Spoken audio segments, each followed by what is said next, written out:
Aiwa silks, Kasaragod, Kanhangad, Mangalore.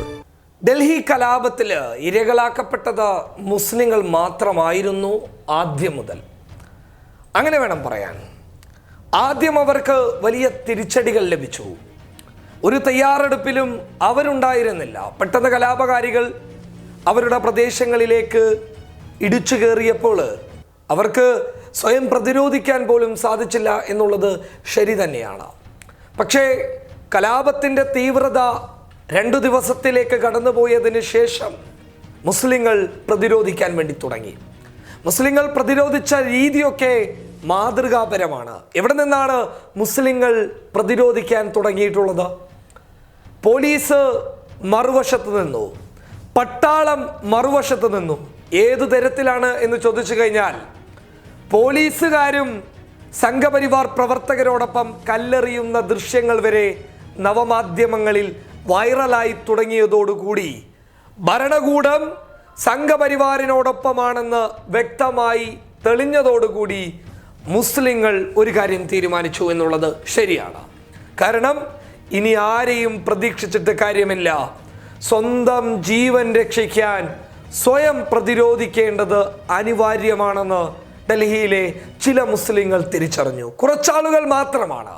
അവർ പ്രതിരോധിക്കാൻ തുടങ്ങിയപ്പോൾ സംഘികളുടെ ആപ്പീസ് പൂട്ടി എന്നുള്ളത് ശരിയാണ്. അതിൻ്റെ ഏറ്റവും വലിയ ഉദാഹരണങ്ങളാണ് സോഷ്യൽ മീഡിയകളിലൂടെ കടന്നു വന്ന ചില ദൃശ്യങ്ങൾ. അവിടെയുള്ള കലാപകാരികളുടെ നേതാക്കന്മാരെ കയ്യോടെ പൊക്കിക്കൊണ്ടുവരികയും അവരെ ഒരു റൂമിനകത്തിട്ട് ഒരു പോറല് പോലും ഏൽപ്പിക്കാത്ത രീതിയിൽ ശക്തമായ ഭാഷയിൽ പറഞ്ഞുകൊടുത്ത് മനസ്സിലാക്കി പോലീസിനെ വിളിച്ച് ഏൽപ്പിച്ചതാ. തിരിച്ചടിയും എന്ന് പറയുന്നത് ഒരു മാതൃകാപരമായിരുന്നു. പിന്നെയും ഇത് തുടർന്നപ്പോൾ അവർ സ്വയം പ്രതിരോധിക്കാൻ തുടങ്ങി. ആ സ്വയം പ്രതിരോധത്തിൽ RSSകാർക്ക്, സംഘപരിവാരുകാർക്ക്, BJP പ്രവർത്തകർക്ക് തിരിച്ചടി ലഭിക്കാൻ തുടങ്ങിയപ്പോൾ അവർ നിലവിളിച്ച് ഓടാൻ തുടങ്ങി. അവരെ ആരാണോ അയച്ചിട്ടുള്ളത് അവരുടെ അടുക്കൽ പോയി അവർ തന്നെ പറയാൻ തുടങ്ങി, മുസ്ലിങ്ങൾ തിരിച്ചടിക്കാൻ തുടങ്ങിയിരിക്കുന്നു, അവരുടെ കൂടെ ദളിതരുണ്ട്, സിഖുകാരുണ്ട്, അതിനാൽ ഇനി ഇത്തിരി പ്രയാസമുള്ള സമയമാണ്, അതുകൊണ്ട് തന്നെ തിരിച്ചടിക്കുന്നത് ആപത്താണ് എന്ന് മനസ്സിലാക്കിയ സംഘി നേതാക്കൾ അവർ ഉടൻ തന്നെ ഡൽഹിയുടെ തെരുവിലേക്ക് ഇറങ്ങാൻ തുടങ്ങി. സമാധാനത്തിൻ്റെ ബാനറുകൾ പിടിച്ചുകൊണ്ട് RSSന്റെ നേതൃത്വങ്ങൾ ഉടൻ തന്നെ തെരുവിലിറങ്ങി പറയാൻ തുടങ്ങി, സമാധാനം, സമാധാനം, സമാധാനം.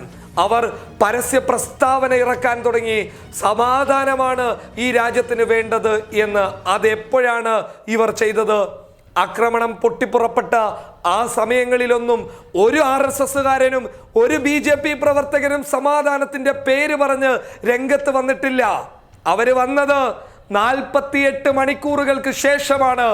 സംഘി കോമരങ്ങളുടെ അടിവയറിനിട്ട് നല്ല ചവിട്ട് തിരിച്ചു കിട്ടുന്ന സമയത്താണ് അവർ ഈ സമാധാനത്തിന്റെ പേര് പറഞ്ഞ് രംഗത്ത് വന്നത്. അതാണ് പറഞ്ഞത്, തിരിച്ചടി കിട്ടിക്കഴിഞ്ഞാൽ ഇവർ ഒതുങ്ങിക്കോളും. കാരണം തിരിച്ചടിയാണ് ഇവർക്കുള്ള ഏക മറുപടി. അത് ഏത് രീതിയിലായാലും ഇവർക്ക് കിട്ടേണ്ടതുപോലെ കിട്ടിക്കഴിഞ്ഞാൽ ഇവർ നന്നായിക്കോളും. മുസ്ലിങ്ങൾ അവസാനം ആരും കൂടെ ഇല്ലാത്ത സമയത്ത് സ്വയം പ്രതിരോധിക്കാൻ തുടങ്ങിയപ്പോൾ ആപ്പീസ് പൂട്ടിയത് കൊണ്ടാണ് ഈ കപിൽ മിശ്രയും മറ്റുള്ള RSS നേതാക്കളും തെരുവിൽ വന്ന് സമാധാനത്തിന് വേണ്ടിയിട്ട് മുറവിളിച്ചു തുടങ്ങിയത്. News desk public Kerala.